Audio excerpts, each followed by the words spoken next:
Halo kakak, berhubung ini adalah kisah novel jadi kemungkinan video dan narasi tidak sama, dukung like, komen dan subscribe kakak, semoga bisa terhibur, selamat mendengarkan. Dalam pandangan He Ying, tidak peduli seberapa kuat Qin Chen, tuan muda pasti mampu bertarung.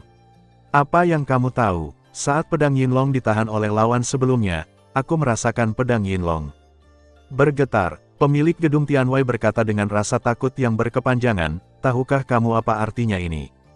Gemetar, bayangan itu terkesiap. Pedang Yinlong adalah senjata ajaib terbaik yang dianugerahkan oleh keluarga tuan muda. Pedang ini sangat kuat dan memiliki kekuatan spiritual. Saat itu, dia mengikuti leluhur keluarga tuan muda untuk menaklukkan segala penjuru dan mencapai prestasi besar dalam pertempuran.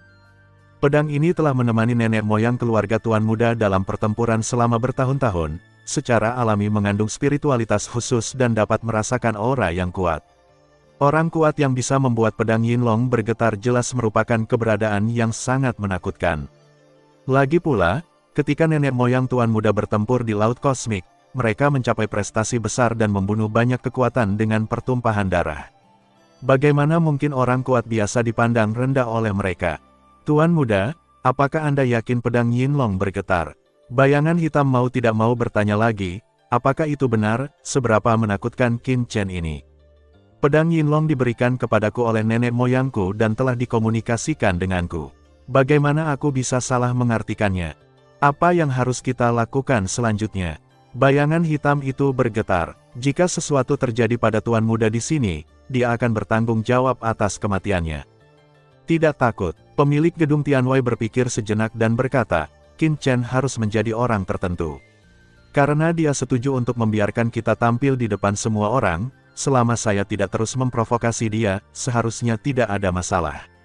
Terlebih lagi, saya juga memberinya 6 juta kristal kaisar, yang telah dikumpulkan oleh menara Tianwei saya selama bertahun-tahun demi uang, dia seharusnya tidak memperlakukannya dengan buruk. Ayo lanjutkan. Itu bagus. He Ying menghela napas lega, ragu-ragu, lalu berkata, Tuan muda, bagaimana kalau, ayo mundur. Tidak, Master Bangunan Tianwei menggelengkan kepalanya, ini adalah kota Nanyuan. Meskipun menara Tianwei bukan apa-apa, bagaimanapun juga, itu diperjuangkan oleh keluarga saya. Dewan, jika saya ingin mengambil alih keluarga di masa depan, itu akan hampir sia-sia. Petik 2. Penguasa menara Tianwei. Menempatkan dia di sini adalah semacam ujian bagi keluarga Tianwei Tianhe. Seperti Saroye, itu akan mudah bagi keluarga Tianwei, dia untuk langsung pergi, tapi ini juga berarti akan sangat sulit baginya untuk mengambil alih banyak kekuasaan keluarga di masa depan. Tapi Qin Chen, kata He Ying dengan gemetar. Dia benar-benar ketakutan ketika mendengar apa yang dikatakan Tuan Tianwei. Biarkan aku memikirkannya lagi. Pikirkanlah, gumam Master Bangunan Tianwei, pikirannya mengalir. Di dalam istana Tuan Kota, Mo Yun Xiao segera kembali ke. Kurang dari font color sama dengan red lebih besar dari tagar setiap kali verifikasi muncul, mohon jangan gunakan mode penyamaran. Kurang dari, font lebih besar dari. Aula utama tempat penguasa kota berada. Tuan Kota, mengapa Anda menghentikan saya berurusan dengan Qin Chen? Dan malah meminta saya memberi kompensasi kepada Qin Chen dengan 1 juta kristal kaisar. Bukankah tindakan ini akan sangat mengurangi reputasi keluarga Mo Yun saya di kota Nanyuan? Pada waktu itu pasti akan menimbulkan penghinaan dari semua kekuatan besar. Mo Yun Xiao tidak bisa menahan diri untuk tidak berkata, meskipun Qin Chen sangat kuat, selama Anda, Tuan Kota, bersedia mengambil tindakan, ditambah banyak orang kuat laki-laki di bawah keluarga Mo Yun saya, apalagi tahap akhir. Kaisar, bahkan jika beberapa lagi datang, keluarga Mo Yun saya akan musnah. Tumbuh di keluarga Mo Yun Xiao adalah tipe orang yang mengutamakan keluarga, kepentingan dan kemuliaan dengan sangat serius, dan tidak memiliki hak atas Qin Chen. Ketika istana Tuan Kota tidak sopan, dia dapat menunjukkan kesopanan dan merekrut dengan hati-hati. Tapi begitu Qin Chen mengancam kehormatan istana Tuan Kotanya, dia akan rela mati dan harus membunuh pihak lain untuk menjaga reputasi keluarga. Qin Chen memiliki asal-usul yang luar biasa, dan binatang komodo di bawah komandonya tidak seperti yang kita duga sebelumnya. Dia adalah anggota klan komodo yang diusir dari klan. Aura yang disebabkan oleh terobosan binatang itu dan pikiran spiritual menakutkan yang ditariknya, binatang ini kemungkinan besar adalah keturunan langsung dari klan Komodo, kata penguasa kota dengan dingin. Jadi bagaimana dengan garis keturunan langsung binatang Komodo? Wajah Mo Yun Xiao muram, kita berurusan dengan Qin Chen, bukan Yerosa itu. Mungkinkah klan binatang Komodo akan menyerang kota Nanyuan kita demi orang asing? Klan, bisakah kita melakukannya? Kota Nanyuan kita telah berdiri di sini selama bertahun-tahun dan telah dikenali oleh banyak kekuatan. Tidak peduli apapun, binatang Komodo tidak dapat langsung menyerang kota Nanyuan kita. Orang tua itu memandangnya dengan tenang, masalah ini diperintahkan oleh leluhur. Petik 2. Leluhur. Mo Yun Xiao terkejut. Keluarga Mo Yun hanya memiliki satu leluhur, yaitu leluhur yang merajalela di laut alam semesta selatan dan melawan invasi dunia bawah. Justru karena eksploitasi militer leluhur itulah keluarga Mo Yun menjadi pemimpin keluarga Mo Yun. Dia mampu menonjol dari kekuatan utama di laut alam semesta selatan di mana terdapat banyak kekuatan, dan memperoleh kualifikasi untuk mengambil alih kota Nanyuan. Menurut banyak rumor, leluhur keluarga Mo Yun tidak mengetahui apakah dia masih hidup atau sudah mati, dan keberadaannya tidak diketahui, tetapi Mo Yun Xiao mengetahui bahwa leluhur tersebut masih hidup dan berada di kota Nanyuan, dan telah mengasingkan diri di kota Nanyuan, kota selama beberapa tahun ini. Ketika leluhur berbicara, itu adalah dekret kekaisaran seluruh keluarga Mo Yun. Mo Yun Xiao tetap diam, perintah leluhurnya lebih penting dari apapun di keluarga Mo Yun. Tetapi mengapa leluhur memberikan perintah seperti itu? Tanda tanya petik 2, Mo Yun Xiao bingung, dan segera mengertakkan gigi dan berkata, apakah kita akan membiarkan Qin Chen terus menjadi begitu sombong? Mo Yun Xiao, kamu harus mengingat dua hal. Pertama, bagaimana kita bisa memahami urutan leluhur? Kedua, sangat tidak nyaman bagi Qin Chen dan keluarga Mo Yun untuk melakukannya, jadi aku akan membiarkannya pergi.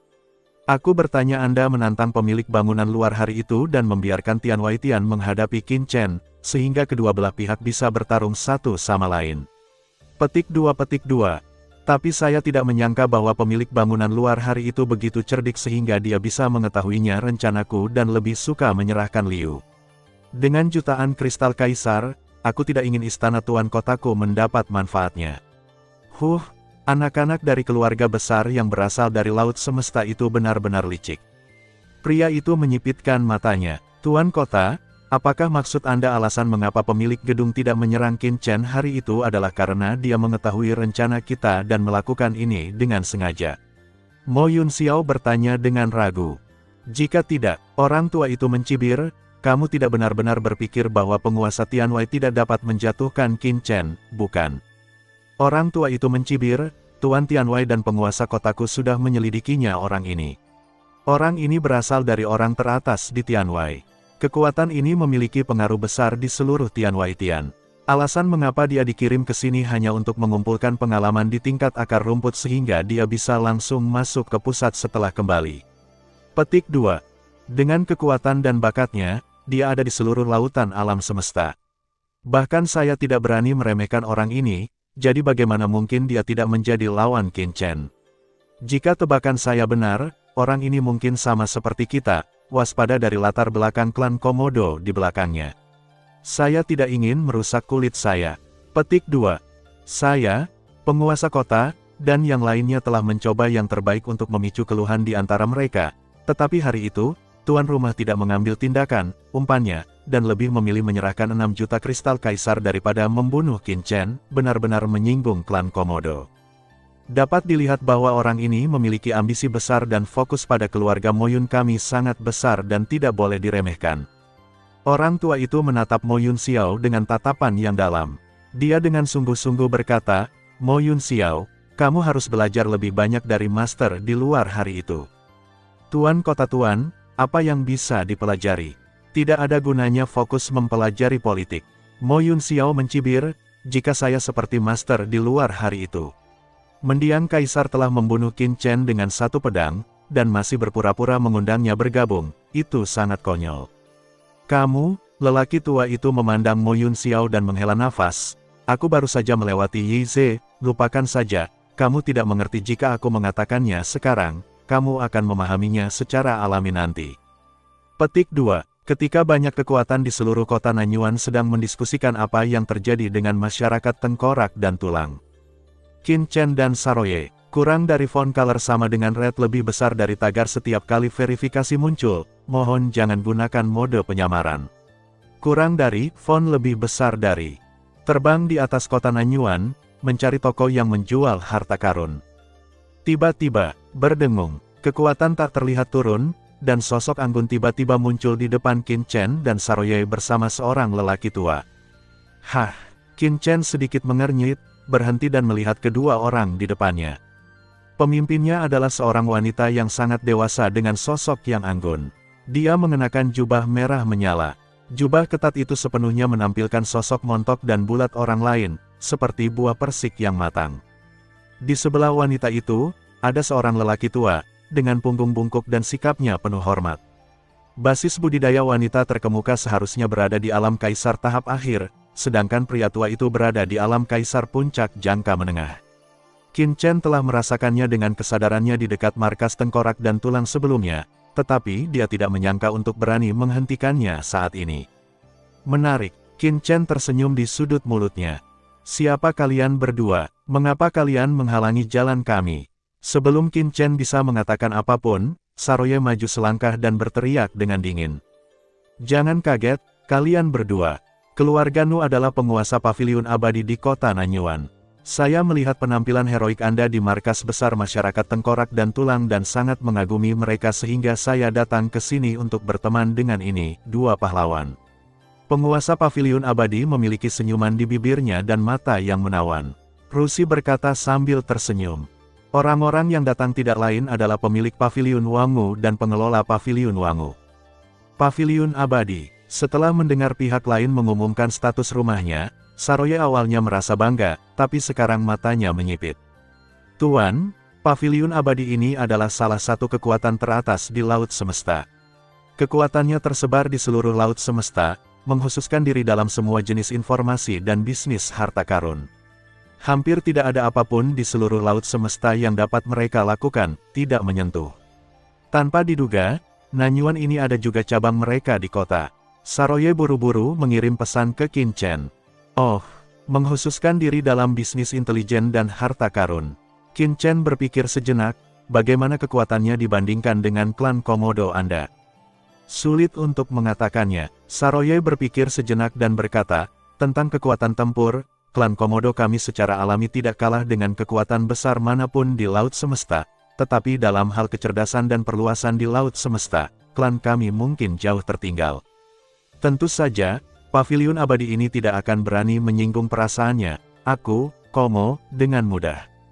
Klan multi binatang masih memiliki reputasi ini, kata Saroye dengan percaya diri. Qin Chen mengangguk, saya mengerti, itu dia. Terima kasih sudah mendengarkan kakak dan yang sudah subscribe, untuk yang belum subscribe yuk subscribe kakak dan yang minat support jadi member klik tombol gabung kakak. Semua cerita sudah Mimin simpan di playlist supaya bisa kakak ikuti. Bila suka cerita Mimin jangan lupa subscribe channel Mimin dan share channel Mimin ke seluruh penjuru benua. Terima kasih.